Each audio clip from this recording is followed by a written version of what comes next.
Well, joining us now from London is the former Counter Terrorism Coordinator for Scotland, Allan Burnett, and Charles Bird, who was a UK government terrorism and counter-terrorism issues. Thank you both for joining us this evening. And Charles, you were actually at Westminster today, speaking at a security conference when this happened, weren't you? That's correct, yes. I was at a conference that was organised by the Scottish Global Forum to look at the issue of Syria, Iraq, the jihadi threat, Daesh, and how to counter the propaganda that they're putting out and the recruitment tactics that they're using. And in fact, I was speaking at the time that the incident happened and when we went into lockdown. Oh, I mean, it's remarkable for you to have been there at the time. And Allan, what was your reaction when you heard what had happened today? Well, I would like to tell you I was surprised, but I really wasn't. The threat level's been at severe for a considerable amount of time, and that means that an attack is highly likely. And I've been in various London forums recently, and there's been no complacency around it. So I suppose shocked like everyone else, but not surprised. Charles, so that this attack was highly likely then, according to Allan? No, I think that's absolutely right, and I'd just like to add that my sort of thoughts and condolences and sympathies for the families and friends of the bereaved and the seriously injured, because although an attack like this has been expected and planned for, nonetheless, when it actually happens on the day, it is very shocking for everybody concerned. And Allan, when you say there was highly likely, does that mean the police, the intelligence services would have had some kind of intelligence to suggest that there was something kind of in the offing? Well, I mean, with regard to this specific incident, that'll all have to come out. But I mean, our security service and police have done a fantastic job. They've actually managed to stop 13 attacks that were being planned since 2013, which is a massive achievement, and they're doing an awful lot of very good work. So the specifics of this individual incident will come out as time passes, but again, we're in very safe hands generally. But as I say, when an attack's highly likely and we may have no notice, the real risk does prevail. And is there anything that anyone can do, any of the security personnel can do to kind of prevent an attack like this, Charles? No, there isn't, and that's something that we all have to realise, that one of the tactics that Daesh and Al-Qaeda have been advocating for some time is this kind of solo attack.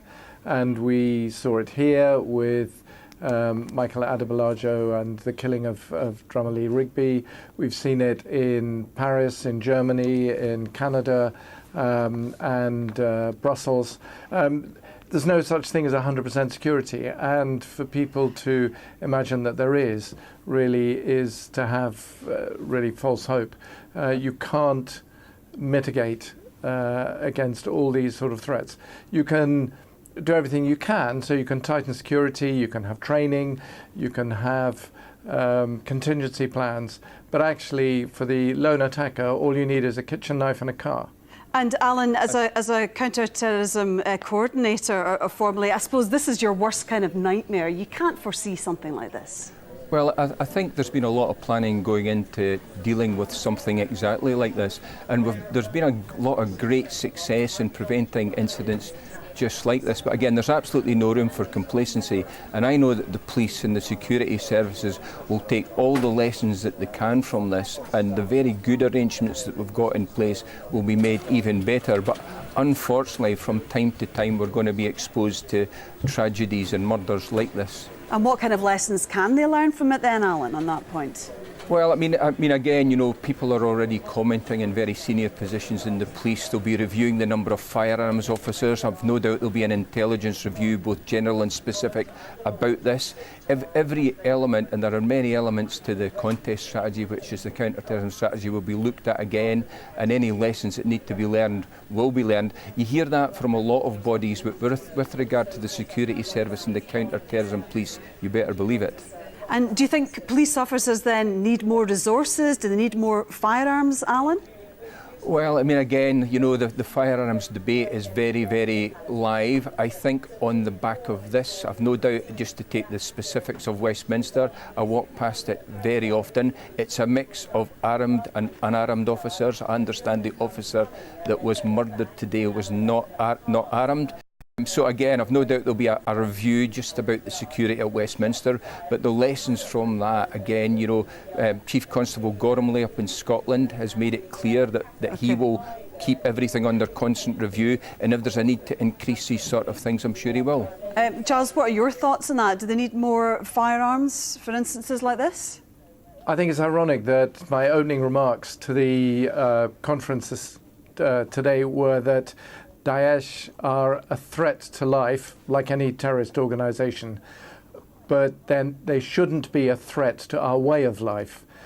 That threat comes from our reaction to what happens and to the response that the government and other official bodies have. You know, we have to do everything possible to show that, you know, we're not going to be panicked into behaving in particular ways, because that panders to the narrative that they're trying to portray. So there may be a need for more armed officers. That will be considered very, very carefully. But I think overall, you know, we need to be very careful that we don't play into the hands of the terrorists who are trying to do exactly that, to frighten us and terrify us into a reaction that they can then use as part of their narrative to whip up more hate. And Charles, the location, I mean, Westminster must always have been seen as a potential target. Yes, it has, and that's why security has been stepped up. If you remember, Erin Neve, the MP, was killed by the IRA in the Palace of Westminster. There have been attacks on parliaments elsewhere in the world, in Canada. Breivik in Norway targeted his bomb at the offices of the Norwegian Prime Minister. So government buildings, and particularly parliaments, have long been a sort of aspirational target for terrorists. Okay, we will have to leave it there. But Allan and Charlie, thank you so much for joining us this evening. Thank you.